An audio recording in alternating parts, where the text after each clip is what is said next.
Winners are those who lose, learn from their mistakes, and never give up on their dream to win.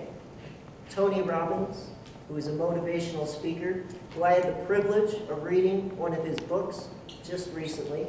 And let me ask you, have you ever set a goal and not achieved it?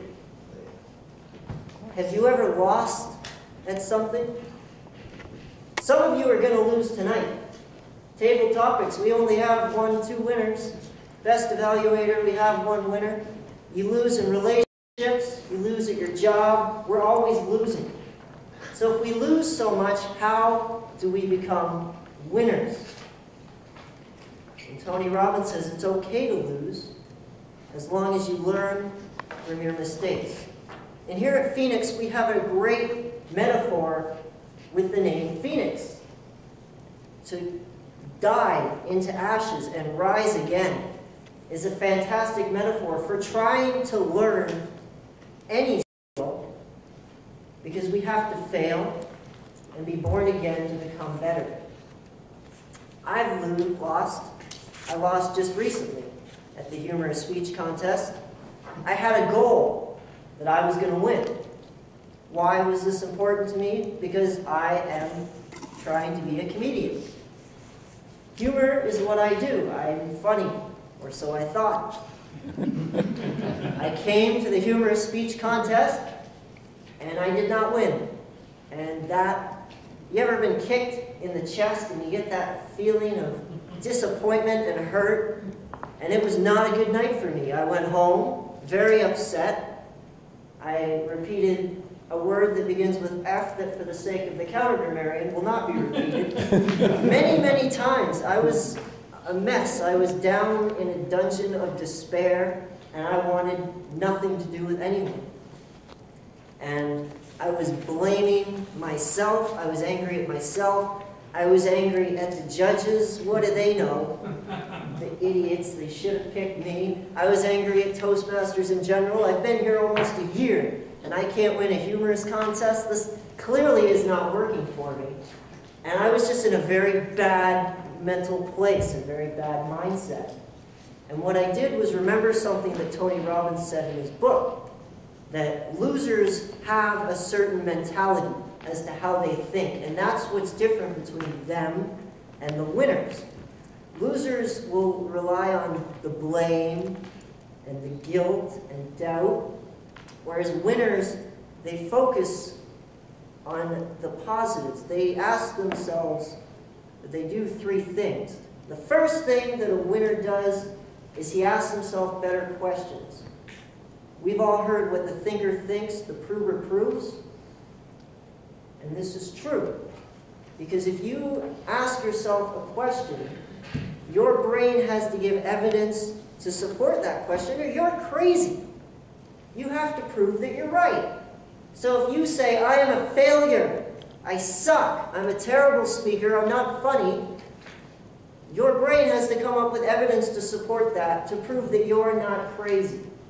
So when I say, why am I such a bad speaker? Well, because I don't win table topics all the time. Because I haven't won Best Evaluator in a while. Because I went to the humorous speech contest and I didn't win. Because my last speech didn't get a good review. And it's coming up with all these negative things. So the first thing you have to do to change your mindset, ask a better question. Instead of, why am I so bad? What can I take away from this experience? And maybe nothing. Maybe you're like, this is a terrible experience. I'm learning nothing. This is a waste of time. Forget Toastmasters, I'm done. Maybe you don't come up with anything at first, which is why the second step is gratitude. Be grateful for what you already have and are taking for granted. So for me, it was, well, I'm grateful I had the courage to go up there in the first place and compete. That's something I couldn't have done 5 years ago. So that's important. I'm grateful that I always wanted to do a speech in a honey voice like that. And I was always chicken to do it. I'm like, that'll be so stupid. I will make a fool out of myself. But I did it. I did it, and it felt good. It was fun. I had a lot of fun. So instantly the word fun clicked into my head. I had fun at the speech contest. Even though I didn't win, I had fun. And that's something I could take away. So now my mindset's changing. Now I'm thinking, okay, what else was good? Well, I learned you can't do that funny voice the whole time. And I learned maybe you shouldn't write the speech the night before and try and memorize it, because you'll probably get lost. And I learned there are some good speakers out there. You're not as good as you think you are. Bring yourself down a bit. You got to work hard to get up here. So now I'm taking away these lessons. And that leads to the third step that winners take, and that's to take action. Take action. What am I going to do to get better? And one of the speakers who was here gave me her book, or I won her book, and I was like, I'm going to read this book. It's going to tell me how to be a better speaker, so I'm going to read this book. And I did that. And I'm going to go home, I'm going to watch the video of my speech, I'm going to see where I did everything wrong, and I'm never going to do that again. So I did that. I remembered went back through the CC manual and looked through all the projects. Body motion, vocal variety. And like that needs to be incorporated into all my speeches from now on, no matter what. So that's something I worked on. And it switched my mindset from that of one that was depressed and I wasn't in control. It was the judge's fault. It was Toastmasters' fault. I didn't have enough time. Excuses and blame. I took responsibility. This is my problem. I want to be here and not, but instead of giving up, how am I going to get there now? It switches your thinking from one of I am a failure and this is where I'm going to be forever to okay, this is where I want to be, where am I now, and how am I going to get here? And this applies to everyone. Everyone comes home from work when you've had a really bad day because your boss yelled at you and you're like, I hate my job. I hate it. I never want to go back to work again. I hate my coworkers. I hate my boss.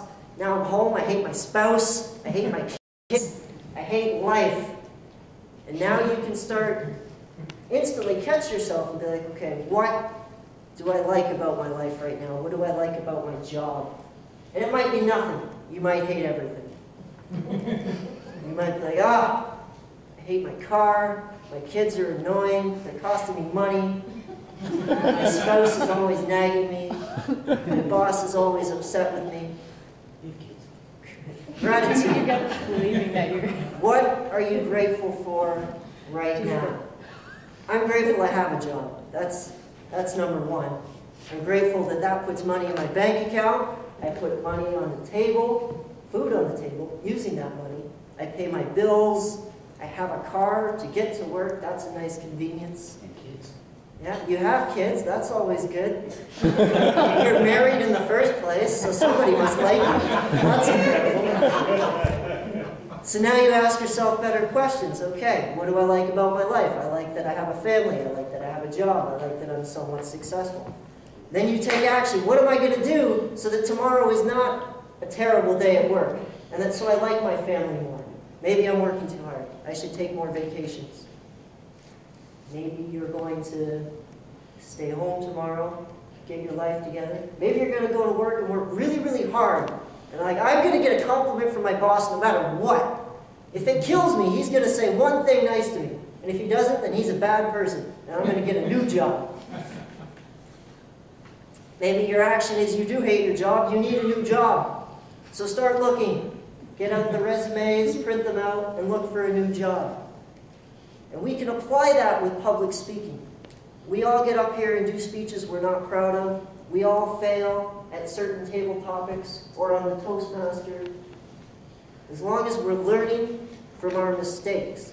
Look around. Those who are the losers aren't here. They did 1, 2, maybe even 6 speeches, and they said, forget it.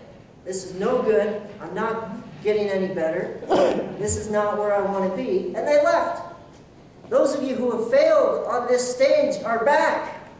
So you're learning from your mistakes. You have that dream of being a public speaker, or a better public speaker.